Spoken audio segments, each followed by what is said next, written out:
कौन सा देवस्थल है महादेव, जहाँ हर मनुष्य एक कठिन साधना में लीन है? ये स्वयं देवताओं द्वारा बनाई गई देवनगरी उज्जैनी है देवी। यहाँ जो शक्तिपीठ है, वहाँ मन, क्रम और वचन के साथ की गई साधना की सिद्धि होती है। इसीलिए इसे हर सिद्धि शक्तिपीठ कहा जाता है।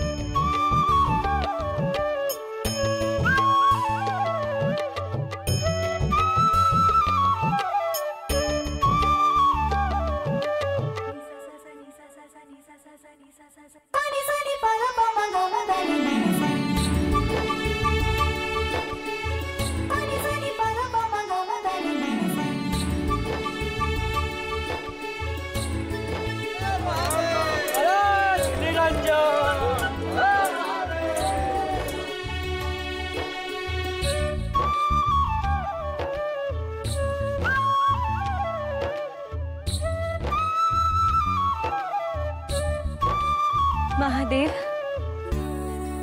देखिए हमारे इन दोनों भक्तों को कैसे अपने शरीर को इतना कष्ट देकर भी हमारी साधना में लीन है। आखिर हमारा ऐसा कौन सा रूप है जिसने इन सब के मन को ऐसा मोह लिया है? हमें उस रूप के दर्शन कराइए स्वामी। आइए।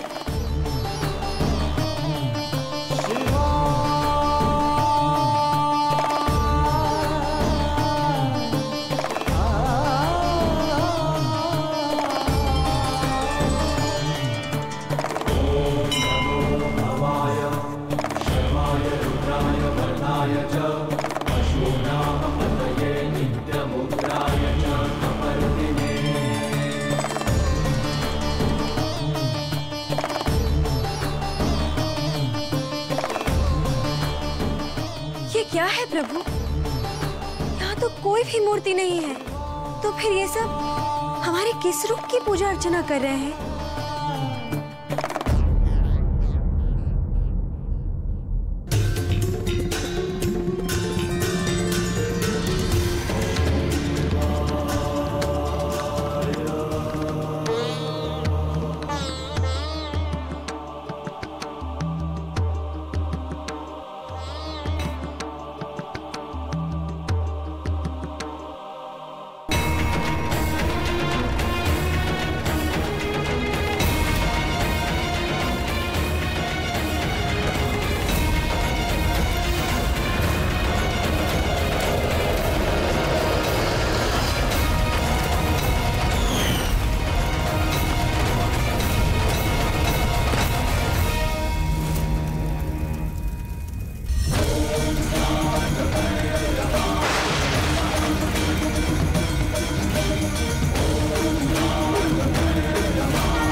देवी, यहाँ आपके मूर्ति रूप के नहीं, अभी तो आपके शरीर के अभिन्न अंग, आपकी दिव्य कोहनी की पूजा अर्चना हो रही है। वही कोहनी जिसे आपने स्वयं भैरव का रूप धारण कर नोकेली भूमि पर गिरने से बचाया था और हमारी रक्षा करने का वचन निभाया था।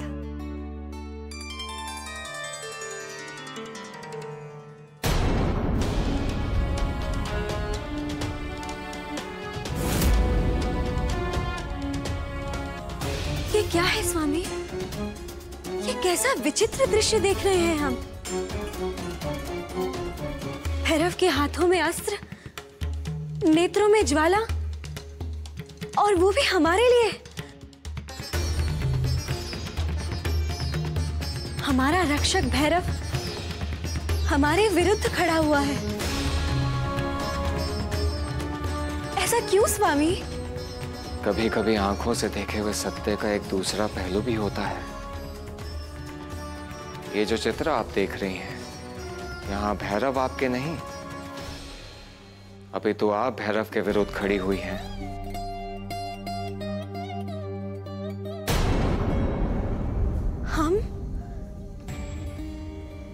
परंतु क्यों देव? इस कथा का आरंभ तो असुरों से हुआ था।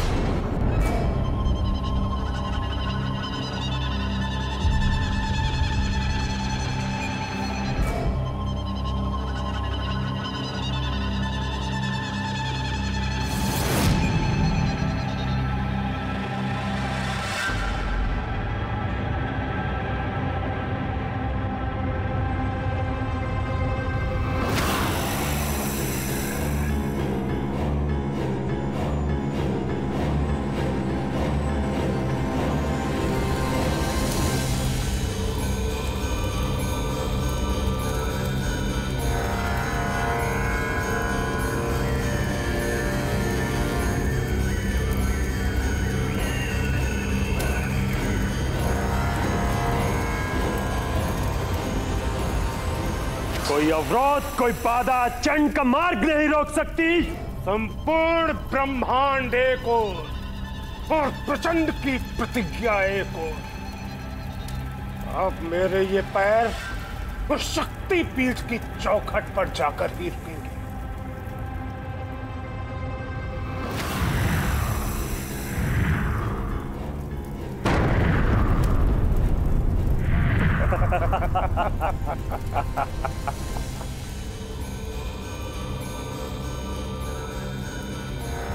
आज शक्ति और चंड के मध्य आने का साहस कोई नहीं कर सकता।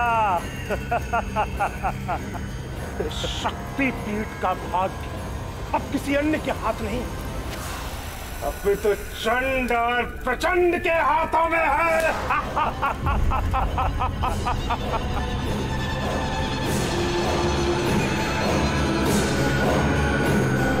नारायण नारायण, अनर्थ हो गया, अनर्थ हो गया देवराज, अनर्थ होने को है, अंत होने को है देवराज, अंत होने को है।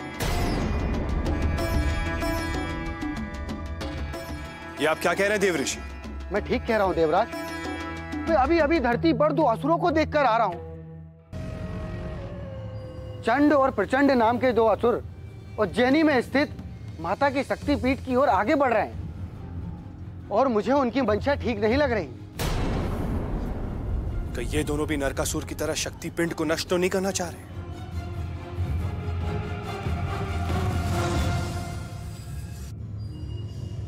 यदि ऐसा हुआ तो अनर्थ हो जाएगा। इस प्रकार धैर्य न खोएं देवराज। भगवान शिव ने अपने भैरव रूप में मां आदि शक्ति के हर शक्ति पिंड की रक्षा का वचन दिया है और भैरव के रहते हुए मां शक्ति को कोई स्पर्श भी नहीं कर सकता।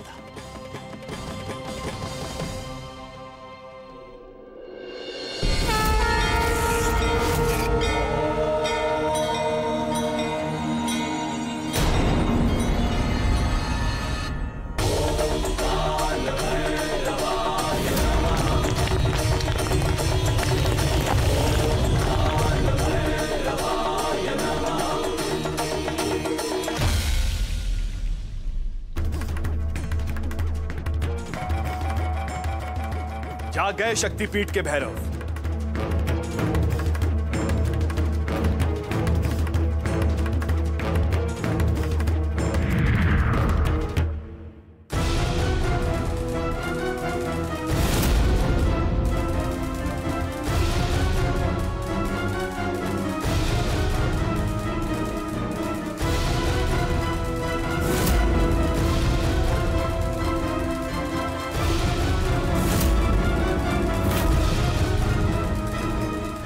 ये क्या देव ऋषि, भैरव अचानक रुक क्यों गए?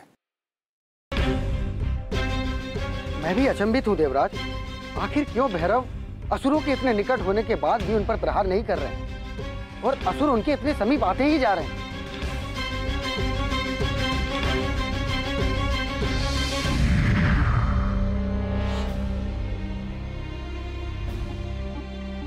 हे भैरव, क्या हुआ? आपके उठे हुए शस्त्र थम क्यों गए? आपने उन असुरों पर प्रहार क्यों नहीं किया?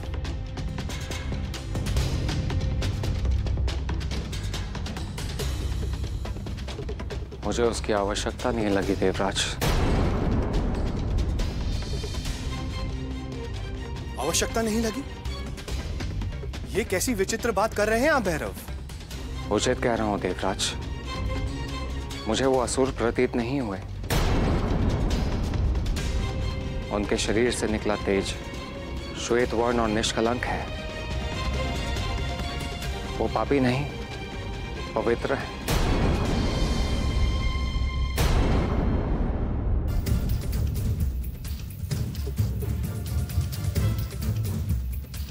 यह अवश्य उनका कोई छल है। वे कपट से आपके सामने अपना असली रूप छुपा रहे हैं। सत्य तो यही है कि वो दोनों दानव हैं, असुर हैं।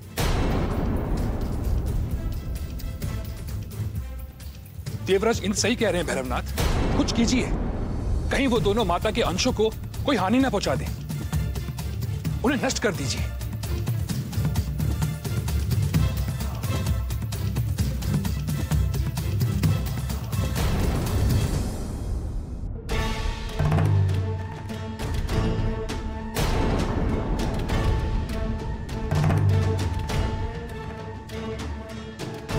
क्या हुआ चंड? इस प्रकार पीछे मुड़ के क्या देख रहे हो? मुझे ऐसा आभास हुआ जैसे कोई हमारा पीछा कर रहा है, किंतु यहां तो कोई भी नहीं है। हमें समय व्यर्थ व्यतीत नहीं करना चाहिए चंड। शीघ्रता से आगे बढ़ो।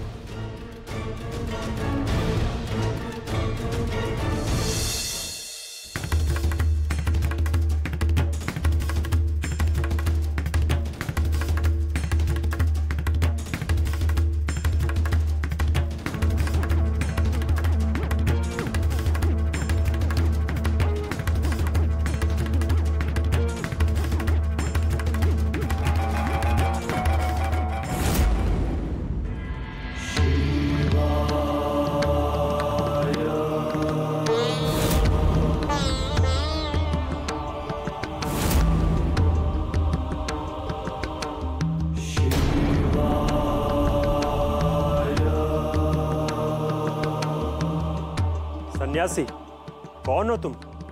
और इस विचित्र मुद्रा में खड़े यहाँ क्या कर रहे हो?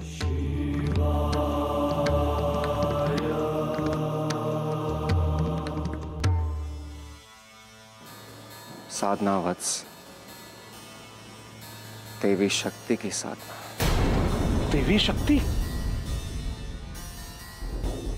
तब तो तुम्हें अवश्य ज्ञात होगा कि देवी का वो अंश जिसकी शक्ति केंद्र में उपासना की जाती है किस ओर स्थित है। तो हमें तुरंत बताओ, कहाँ है वो? परंतु आप इस विषय में क्यों जानना चाहते हैं? ऐसा प्रतीत होता है कि मेरी ही तरह आप भी देवी शक्ति के भक्त हैं। नहीं, हम भक्त नहीं। अभी तो महाराज, हम देवी के परम भक्त हैं महाराज, परम भक्त हैं। दिन रात केवल उन्हीं की पूजा करते रहते हैं। महाराज, हम बड़ी दूर से आए हैं उनके दर्शनों के लिए और उनसे आशीर्वाद प्राप्त करने। आप अगर हमें मार्ग बता देंगे तो आपकी बड़ी कृपा होगी। अवश्य,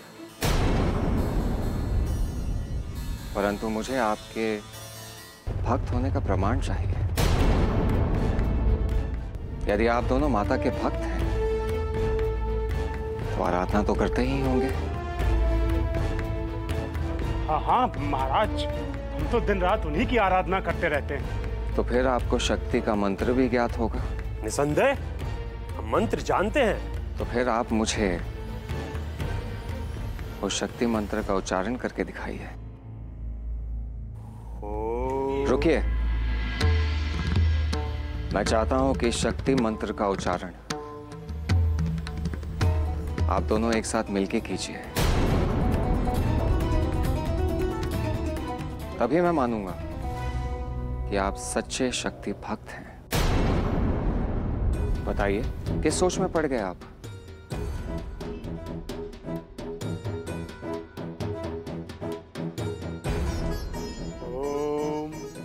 ओम शक्ति नमः।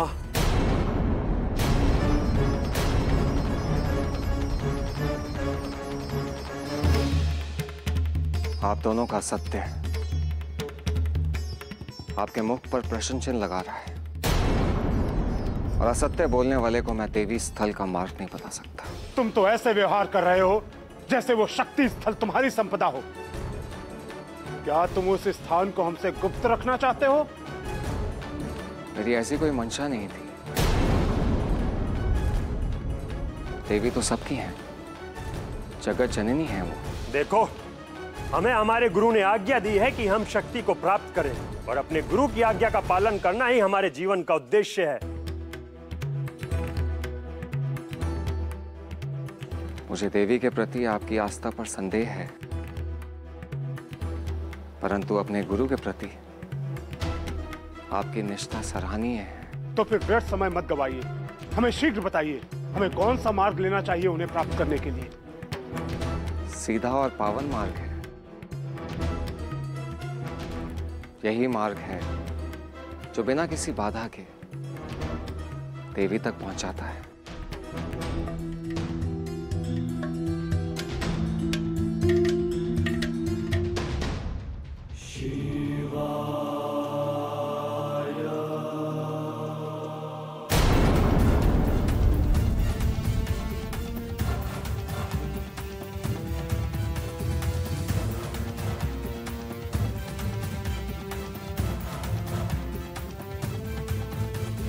सीधा मार्ग तो यही प्रतीत होता है और ये देवी का भक्त भी लगता है। ये हमसे मिथ्या नहीं कहेगा। हमें यही मार्ग लेना चाहिए। आओ।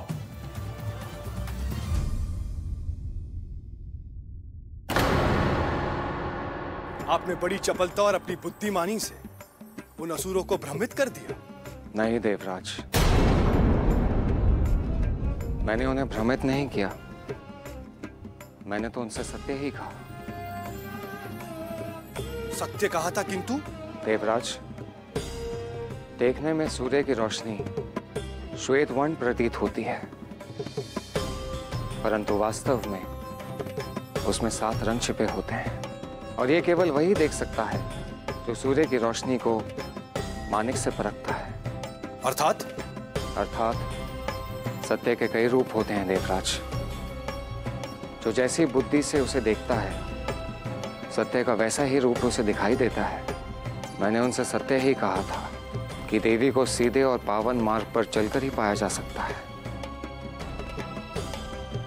अब यह उनकी बुद्धि है जो उन्होंने सत्य को अपनी मंशा के अनुरूप ही कुछ और मान लिया।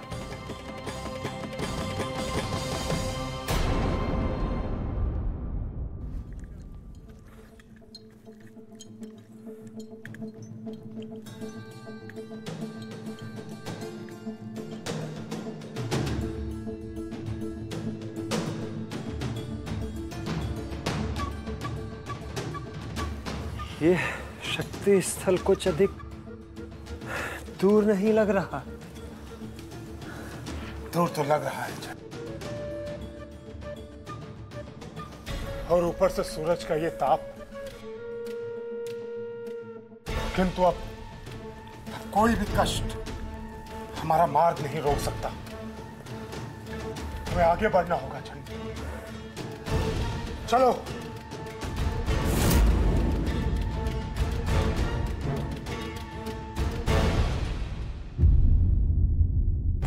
ऐसा प्रतीत होता है कि दोनों जीवन भर शक्तिपीठ की खोज में भटकते रह जाएंगे।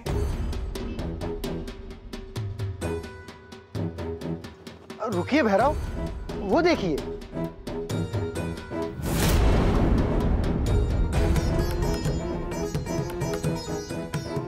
ओम ब्रह्म ब्रीम त्रिम त्रम स्वाहा।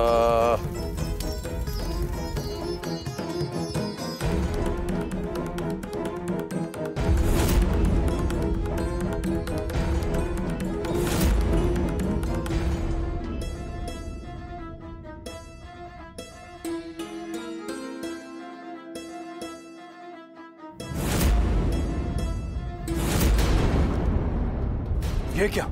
ये तो पुनः शक्तिपीठ की ओर बढ़ रहे हैं। ऐसा प्रतीत होता है जैसे कोई इनकी सहायता कर रहा है, इन्हें सही मार्ग दिखा रहा है।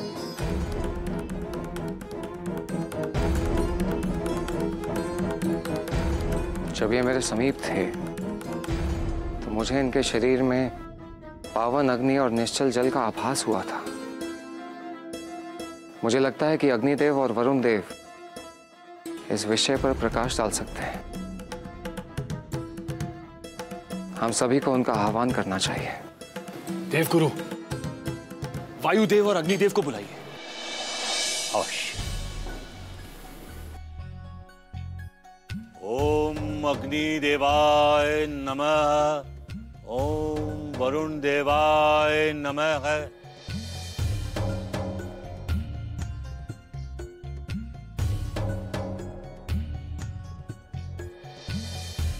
आश्चर्य है,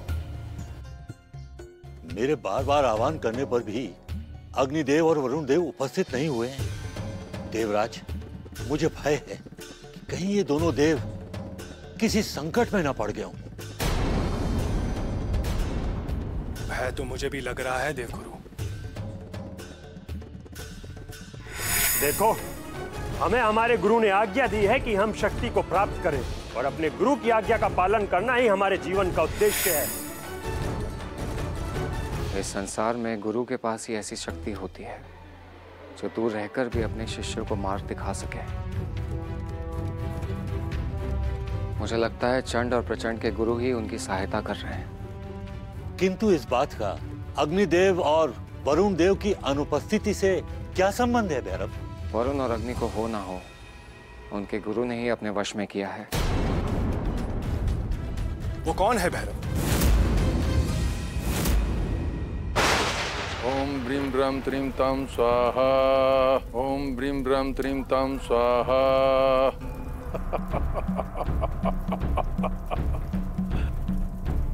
क्या हुआ अग्निदेव, बड़े चिंतित प्रतीत होते हैं।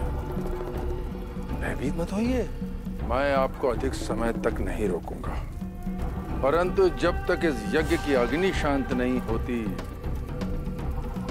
तब तक आप मेरे अतिथि बने रहने के लिए विवश हैं।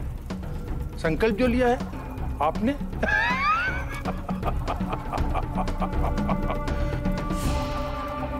ओम ब्रीम ब्रह्म त्रीम ताम स्वाहा।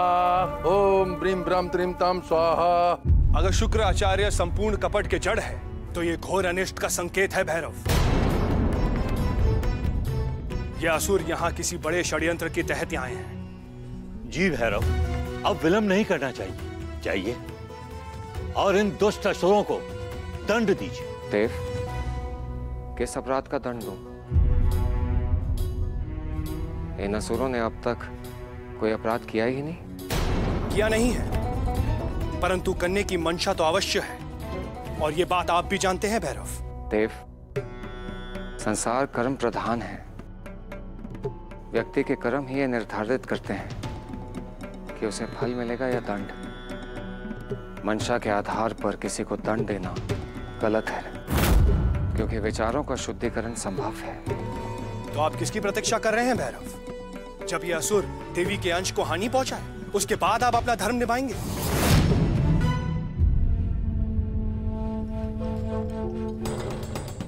देवताओं, तुमने हमारे साथ छल किया है, अच्छा नहीं किया। जिसने भी हमें भटकने पर विवश किया है वो कान खोल कर सुन ले कि अब उसके छल और कपट से हम और अधिक भ्रमित नहीं होने वाले। हम अपने लक्ष्य तक पहुंच के रहेंगे।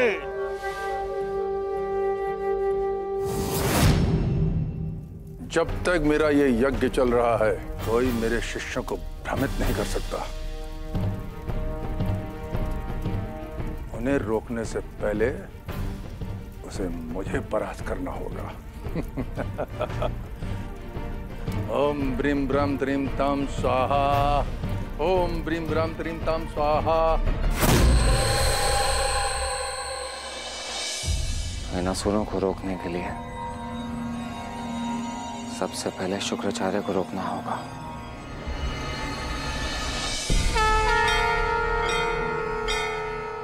ओम हर सिद्धे नमः।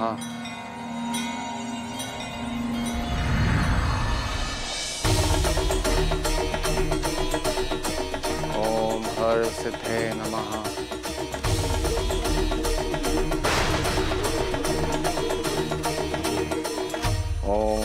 हरसिद्धे नमः।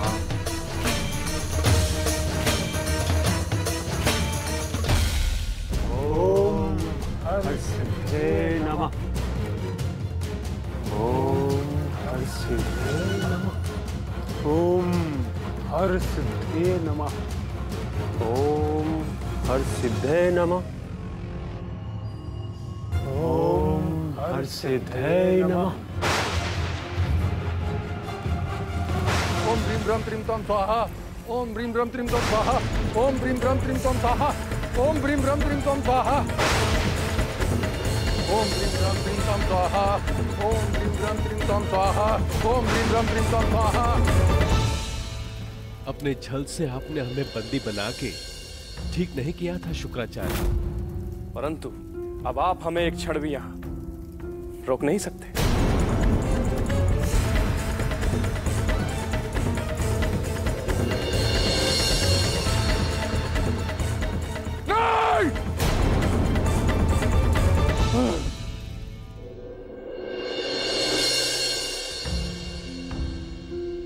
क्षमा करें देवगुरु, हम आपके बार बार आह्वान करने पर भी आपके समक्ष उपस्थित नहीं हो पाए। हम विवश थे देवगुरु। शुक्राचार्य ने छल से अपने यज्ञ का संकल्प दिला दिया था। हम चाहते हुए भी यज्ञ नहीं छोड़ सकते थे। कौन सा यज्ञ वरुण देव, और किस लिए? गुरु शुक्राचार्य ने मेरा और वरुण देव का अंश लेके यज्ञ से 2 राक्षसों को जन्म दिया है, और उन दोनों को शक्ति केंद्र से माता के अंश और उनकी दिव्य कोहिनी लेकर आने का आदेश दिया है। ये आदेश देकर उसने अपने काल को ललकारा है वरुण देव। मेरे होते हुए शक्तिपीठ के इस अंश को मैं किसी को स्पर्श भी नहीं करने दूंगा। उन दोनों असुरों को अपने कर्म सुधारने का अवसर दिया था मैंने, परंतु अब और नहीं।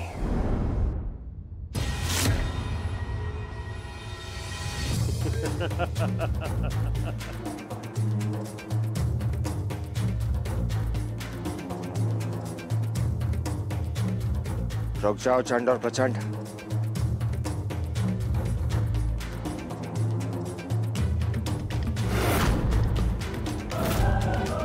ये शक्तिपीठ का पवित्र स्थान है, जहां कोई भी अधर्मी प्रवेश नहीं कर सकता। इसलिए भलाई इसी में है कि तुम्हें शक्ति स्थल से दूर चले जाओ।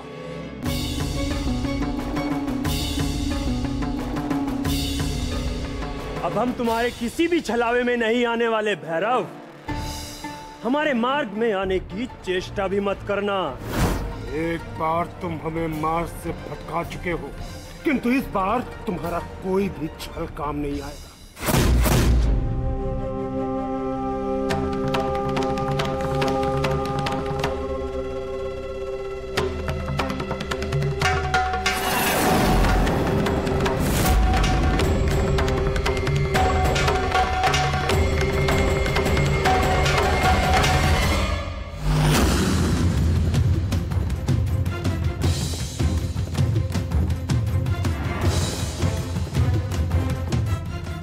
भैरव के प्रकोप से कोई नहीं बचा सकता।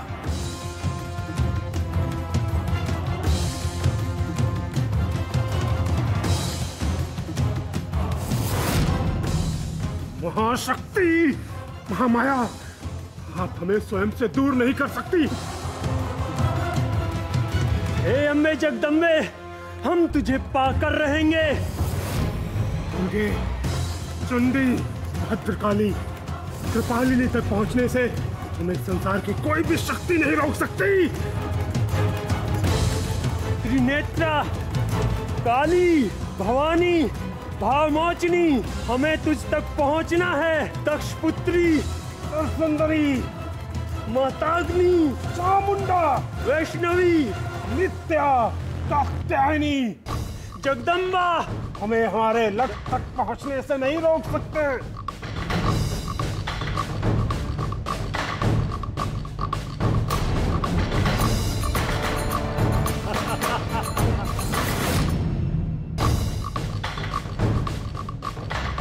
देखा शक्ति के द्वारपाल, आखिर तुम पर भी विजय पा ही ली हमने। और अब देखना, किस प्रकार हम तुम्हारे नेत्रों के सामने इस शक्ति के अंश को ले जाएंगे और तुम मात्र मूक दर्शक बन के देखते रहोगे।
सावधान!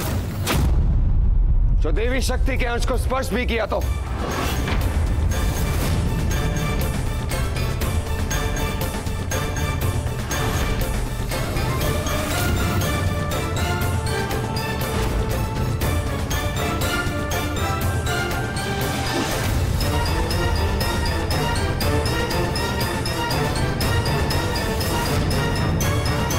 सावधान भैरव!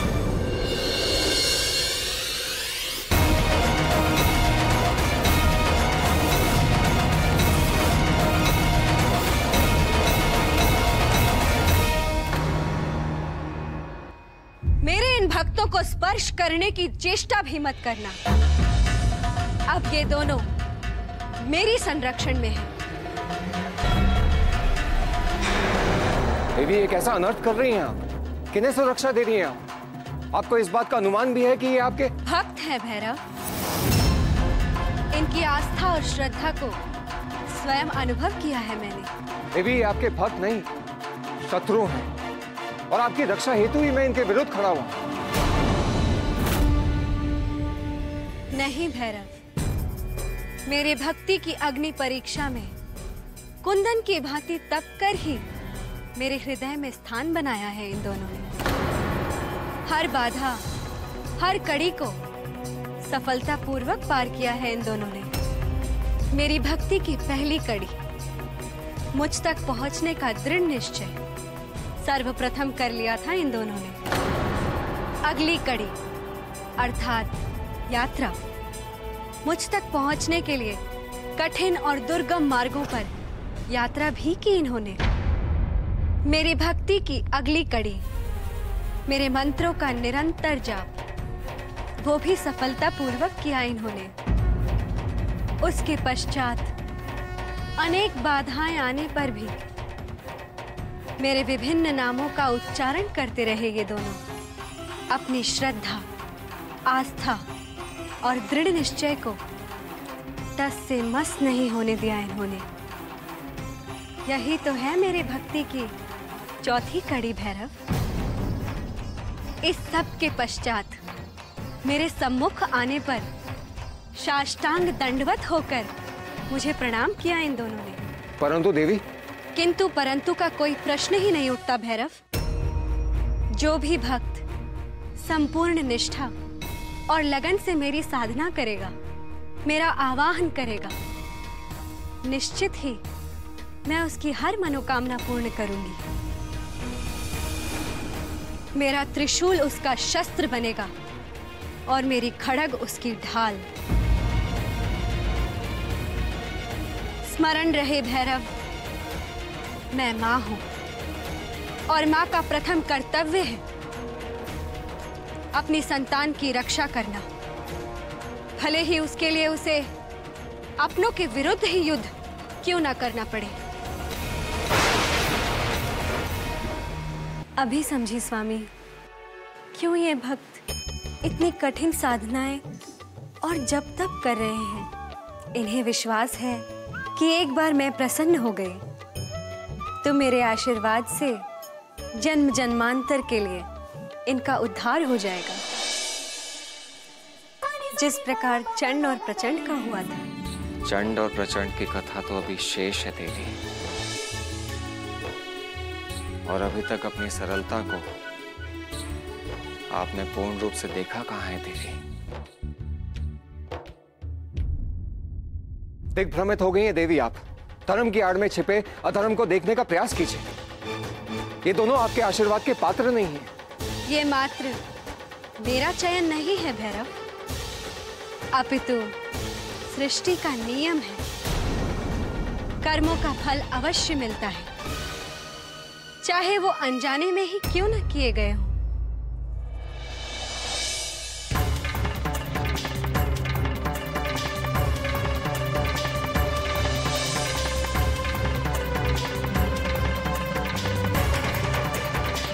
जब तक इन दोनों को मेरा आशीर्वाद प्राप्त है, तब तक मेरी शक्तियां और सिद्धियां इनमें समाहित रहेंगी और मेरे उपस्थित रहते कोई इन्हें हानि नहीं पहुंचा सकता।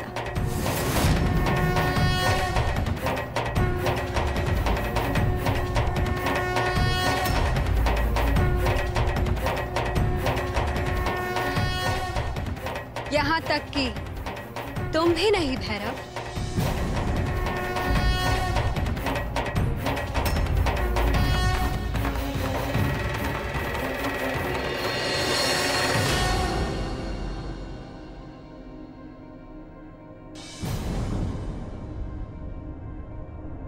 क्या हुआ देवी शक्ति के रक्षक?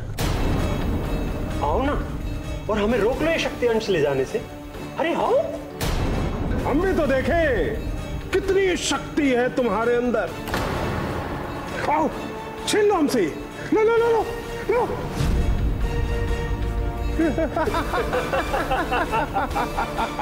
क्या हुआ? खुद को ऐसा हाय महसूस कर रहे हो?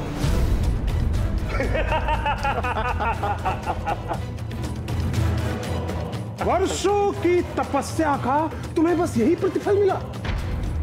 जिसकी रक्षा करने चले थे वो स्वयं तुम्हारे विरुद्ध आकर खड़ी हो गई।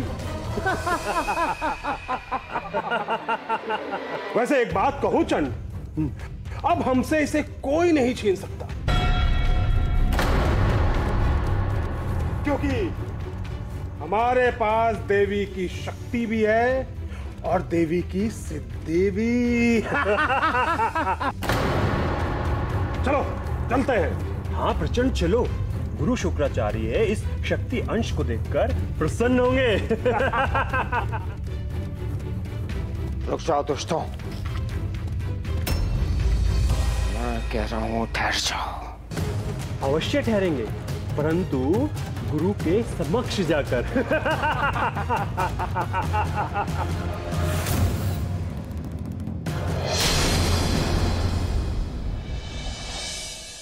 बड़ी विचित्र विपदान आन पड़ी है भैरव, मुझे बहुत चिंता हो रही है। अब आप क्या करोगे? यदि शक्तिपीठ को बचाना है तो बिना समय गंवाए कुछ करना होगा भैरव, क्योंकि यदि वो दोनों शक्ति के अंश को उज्जैन नगरी की सीमा से बाहर ले गए तो उनकी पुनर्स्थापना असंभव हो जाएगी। ऐसा कुछ नहीं होगा देवगुरु, मेरे रहते हुए शक्तिपीठ को कोई खंडित नहीं कर सकता। कैसे भैरव? आशंकाएं तो मन में उथल पुथल मचाती ही हैं। कृष्ण अष्टमी के पहले शक्ति के अंश को अपने स्थान पर पुनः स्थापित करना होगा। यदि कृष्ण अष्टमी बीत गई तो उज्जैनी शक्ति धाम बनना असंभव हो जाएगा। स्मरण रखिए भैरवनाथ कि कृष्ण अष्टमी को मात्र 3 दिन शेष हैं, अर्थात आपके पास 3 दिनों का ही समय है, और ये समय आपके लिए नहीं बल्कि चंड और प्रचंड के लिए बलवान है, क्योंकि इस समय माँ शक्ति का आशीर्वाद उन दोनों को प्राप्त है।